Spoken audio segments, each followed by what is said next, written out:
Hello, everybody, and welcome into the Breakfast Club Newsmakers here on WEKR and WYTM and on Fayetteville Public Utilities Channel 6. We have our CEO, General Manager Britt Dye, with us this morning. Good morning, Britt. Morning, Don.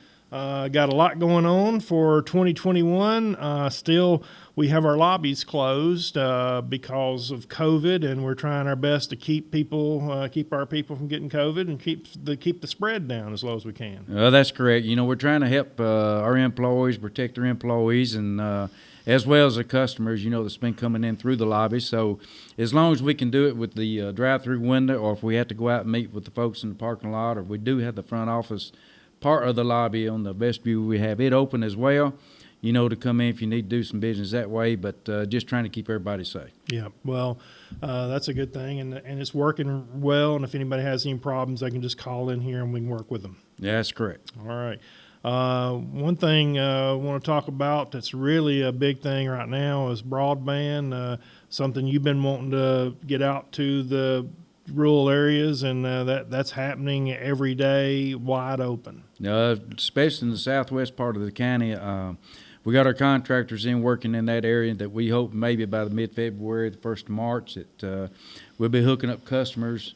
And then the northwest part of the area, we're already hooking up several customers up there on the broadband. Yeah, and we've been going to each house, and we've been putting a door packet on the door to let you know that the people are coming and the people are working in the area. The company, I think it's called Heritage. Is that correct? It is called Heritage. Heritage, and so they're the ones who's putting out the fiber, and then the final product will be installed by FPUs. That is correct. What goes in the house and those kinds of things, like the service drops or the barrier drop, it's FPU's one single contractor or our personnel. Yep. So right now, when you do get the bag, you can call in here or send the information in there back that you're interested, and then Sarah Mack Young will then get that into a database, and then we will install them.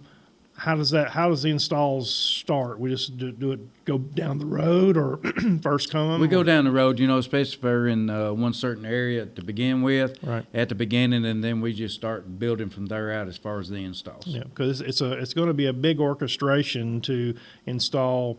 The amount of, I don't know what the numbers are, but it's quite a few people. It's quite a few people that's showing a lot of interest, and we get to them as quick as we can when it's available. But we have to test the system first to be sure that it's where it's supposed to be. Explain the grant. We got a grant to get this broadband out into the rural area.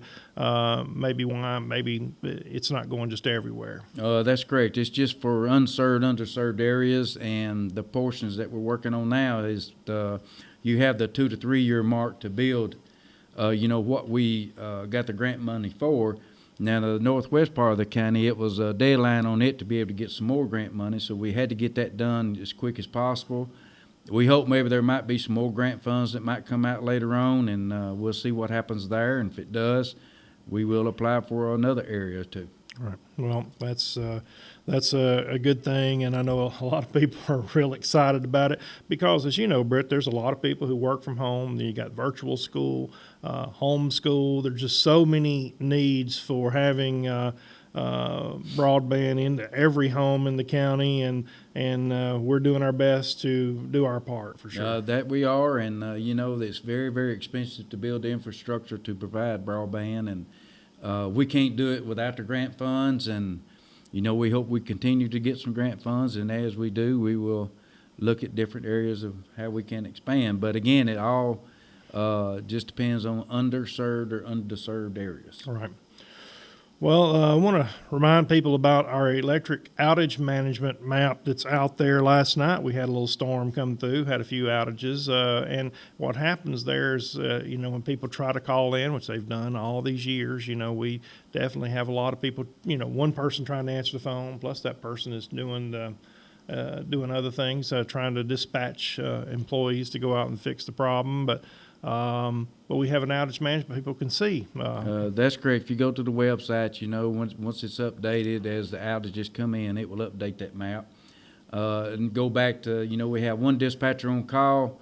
When it's not bad, if we get just a few calls, but if it gets really, really bad, we call a lot of folks in, to help answer the phone. We got more people in the field working, and those kinds of things. But our phone system can take so many calls, at one time. So it will roll over and like you're not getting a hold of anybody and those kinds of things. But you just have to be patient with it. And a lot of times we know that who is out now with the outage map or our SCADA system with the substations and our meters as well, and our advanced meter infrastructure that we have. But, if you're not back on after a long period of time or whatever, try to call because you might be one customer That's right. on a line by yourself that the meter could not be communicating. That's right. So, and then you can get on the Smart Hub app. That'll give you some information, and you can report your outage there as well.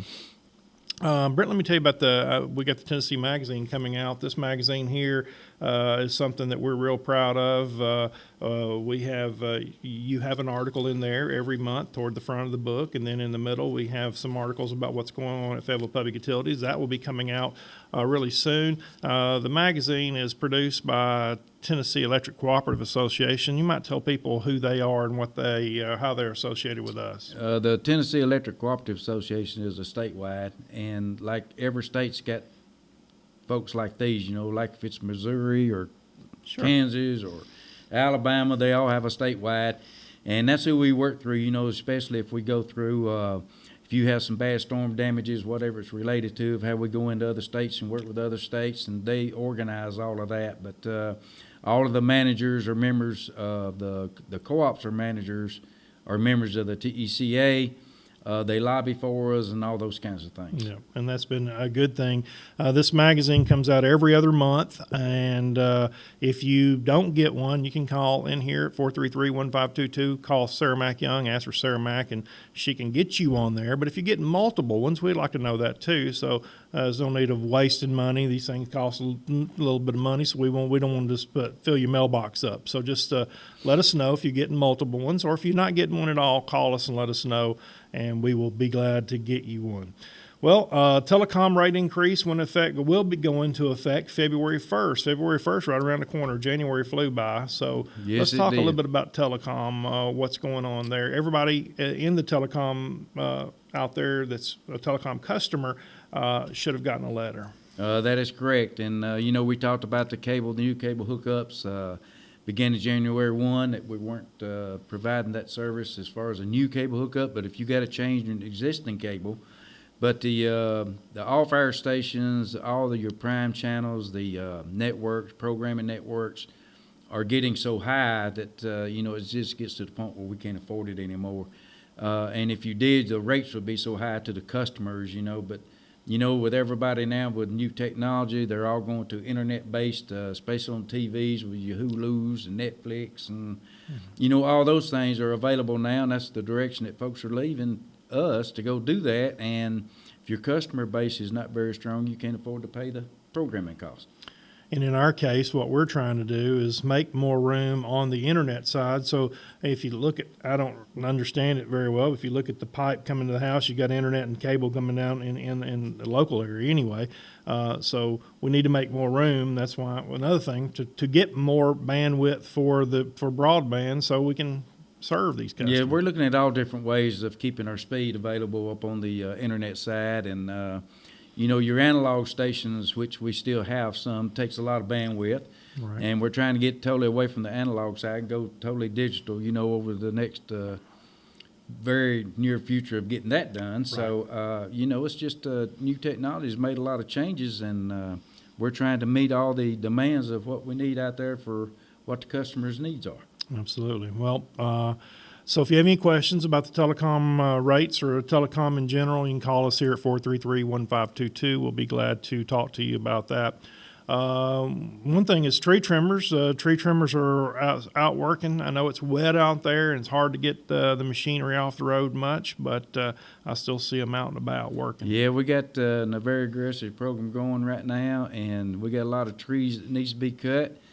It's like you said, it's really wet. And we try to stay on the side of the roads when we can to keep trimming, but, spring will be here before we know it, and foliage will get back up on the trees. And it's very important to keep the lines trimmed, because that's a lot of our power outages or momentary outages, or by trees or by lightning or by animal to some degree. But we got to keep the power lines trimmed. Yep. and now you have to keep them back a little bit lower because you have fiber lines a little bit lower. So you have, I don't know what all's on the pole, but the bottom line is the fiber line. So you definitely want to protect that glass. That is correct. All right.